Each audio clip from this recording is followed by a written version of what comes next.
Que Cidadão Kane é tido como um dos melhores filmes de todos os tempos, talvez você já saiba. Mas você sabe o principal motivo dele ser considerado um dos melhores? E você sabe o que isso pode nos ensinar sobre como filmar nos dias de hoje? Quando se fala de Cidadão Kane, as pessoas tendem a pensar na sua história grandiosa, com um enredo épico, bem intrincado e cheio de reviravoltas. Cidadão Kane é um filme de 1941, supostamente baseado na vida do magnata do jornalismo William Randolph Hearst. Digo supostamente porque Orson Welles, o diretor de Cidadão Kane, sempre negou essas acusações. O filme conta a história de Charles Foster Kane, um menino pobre que acaba se tornando um dos homens mais ricos do mundo. Apesar disso, a razão pela qual Kane é considerado um dos melhores filmes de todos os tempos não é devido ao enredo. O que chama atenção é seu estilo. Cidadão Kane foi revolucionário porque transformou totalmente a nossa noção de encenação e de montagem. Mas antes que eu comece a falar como Cidadão Kane transformou o estilo de sua época, primeiro eu preciso falar de como era o estilo dos filmes daquela época. Antes de Cidadão Kane, vamos voltar alguns anos. Na década de 1930, Hollywood atinge um modelo extremamente estável e eficiente. Essas características desse modelo definiram o que a gente chama hoje de Hollywood clássica. No que diz respeito ao estilo desses filmes, eles seguiam a dita decupagem clássica. A decupagem clássica pode ser entendida com duas regras básicas. A primeira é que o corte deve reforçar o fluxo da história que está sendo contada e não deve chamar atenção para si. Este é tido como corte invisível. O segundo é que deve existir um plano e um contraplano para os diálogos, para assim preservar a continuidade do olhar do espectador. Agora eu vou mostrar um exemplo prático da decupagem clássica. O filme aqui é Suprema Conquista, de 1934, dirigido por Howard Hawks. Aqui não interessa o contexto e nem a relação entre os personagens. Eu quero que você repare como o filme foi filmado, como a montagem ou a edição foi feita. Em outras palavras, eu quero que você veja o estilo visual do filme.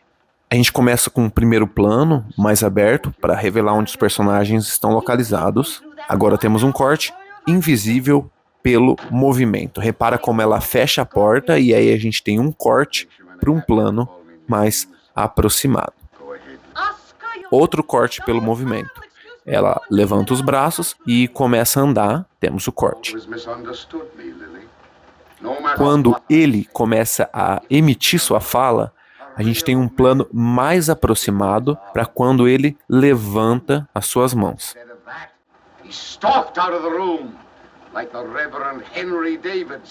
Agora é a vez dela falar. Então a gente tem um contraplano aproximado dela. Novamente, é a vez dele falar. Então a gente vai voltar para um plano dele. Novamente, dela. Dele novamente. Dela. E um corte invisível pelo movimento. E esse esquema acontece durante todo o filme. Pode acreditar. Esse esquema é chamado de decupagem clássica. Esse era o esquema usado por praticamente todos os filmes produzidos nesses grandes estúdios hollywoodianos. E repare como ele é usado até nos filmes de hoje. Ele foi assim criado para que o espectador não perceba as escolhas de direção, a câmera e o corte. Eles devem parecer naturais, como se a história estivesse se desenrolando sozinha, estivesse acontecendo diante dos nossos olhos. Mas o que Cidadão Kane fez foi diferente. Essa é uma cena clássica de Cidadão Kane. indispensável para qualquer pessoa que goste de cinema. Nessa cena, você sabe, é quando os pais de Kane contratam Thatcher para assumir a tutela do então garoto Kane, que era para tomar conta de sua criação e de sua educação.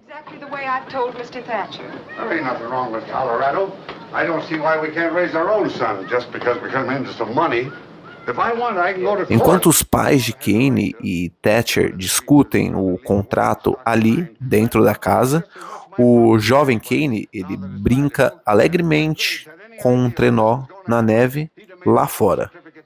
Essa cena é impactante por dois motivos.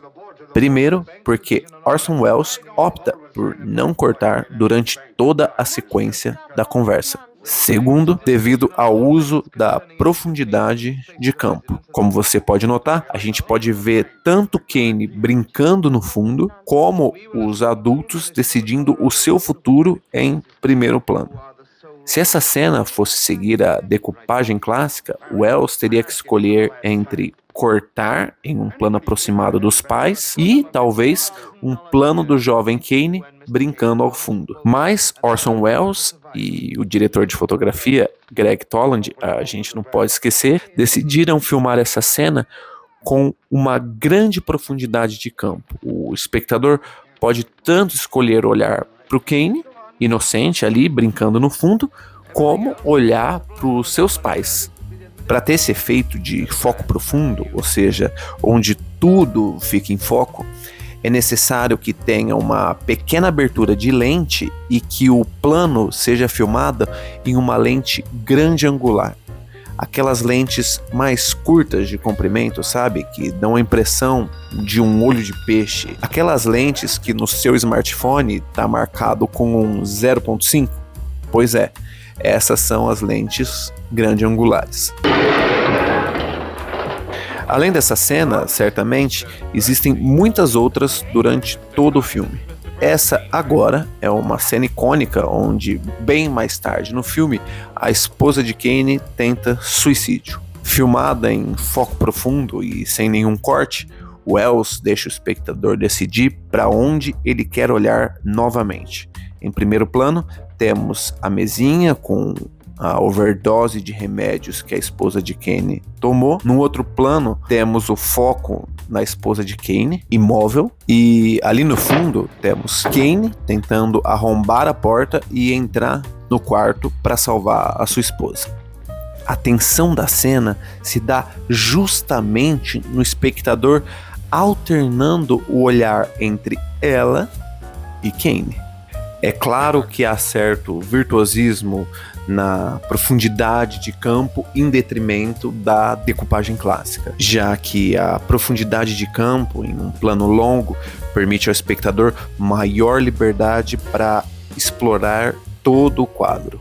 Nós, o espectador, escolhemos para onde olhar.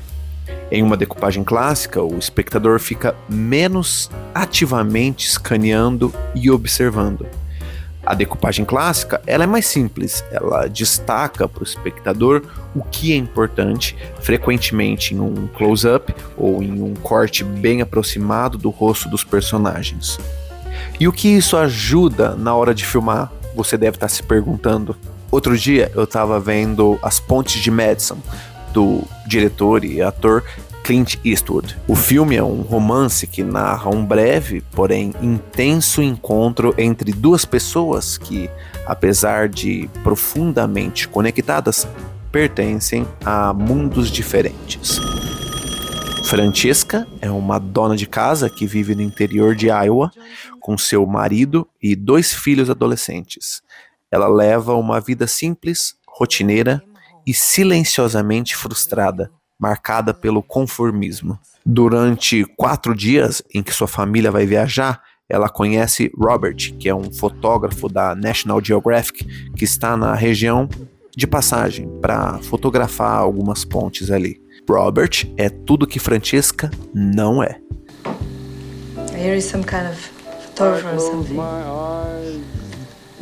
Inesperadamente, eles começam a viver um romance intenso. Porém, quando a família de Francesca está prestes a retornar, Francesca se vê diante de uma escolha devastadora: seguir com Robert e abandonar sua família, ou Would you like to say Grace? Grace. permanecer e preservar a estabilidade construída ao longo dos anos. No fim, ela escolhe ficar. Não por falta de amor, mas por um senso de responsabilidade e devoção silenciosa aos filhos e ao marido. E tudo isso pode ser resumida em uma única cena. Após ver Robert pela última vez, Francesca entra em casa e toma consciência da sua decisão. Ela vai para um cômodo mais distante e começa a chorar em silêncio. Porém, o Clint Eastwood não filma essa cena em close-up e nem com um foco raso, como possivelmente se faria nos filmes atuais. O Clint decide filmar a cena da mesma forma como Cidadão Kane, com um foco profundo, sem cortes, em uma grande profundidade de campo. E por quê? Porque é simples, eficaz e gera significados que a decupagem clássica não consegue. Ao fundo, Clint deixa em foco as duas mesas às quais Francesca e Robert passaram a maior parte do tempo nesses 4 dias. As mesas nas quais os dois trocaram segredos, confissões e afetos. Porém, em cima da mesa tem uma ração a qual, segundos antes, o filho informou ao pai que tinha comprado errada. Essa cena, filmada desse modo, sintetiza o filme perfeitamente. Em primeiro plano, a decisão de Francesca. No segundo e terceiro plano, as mesas representam o encontro de Francesca e Robert. No mesmo plano, ao fundo, porém, em cima da mesa está a ração. Está o dever com a responsabilidade. É como se os filhos e a família de Francesca se impusessem perante a relação dela com Robert. A cena contém o indivisível, o peso do que foi vivido, o arrependimento pelo que não foi e a dignidade de quem escolheu viver com as consequências da própria decisão. Talvez diretores menos audaciosos cortariam para a mesa, depois cortariam para um close-up de Francesca chorando. Talvez outros diretores ainda menos audaciosos fariam um flashback das lembranças de Francesca, do tempo que ela passou junto com Robert, como se o espectador tivesse esquecido do que acabou de assistir. Enquanto diretores menos aventureiros decidirem filmar tudo em cortes rápidos e close-ups, possivelmente não teremos cenas tão impactantes como essa. Por outro lado, diretores mais preocupados com a composição da imagem nos entregam cenas que ficam marcadas na história do cinema. Quando diretores se dedicam a criar imagens visualmente marcantes, o resultado são cenas que permanecem na memória do espectador, seja por sua beleza, impacto visual ou força simbólica. Cenas como essa, mesmo anos depois, as pessoas lembram com clareza, como se fossem quadros vivos. Por isso, certos diretores permanecem no cânone entre os maiores de todos os tempos.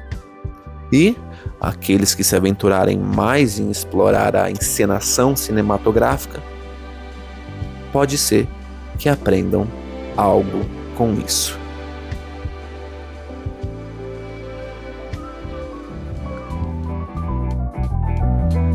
Oi, eu sou o Henrique, espero que você se inscreva aqui no canal para acompanhar mais análises fílmicas.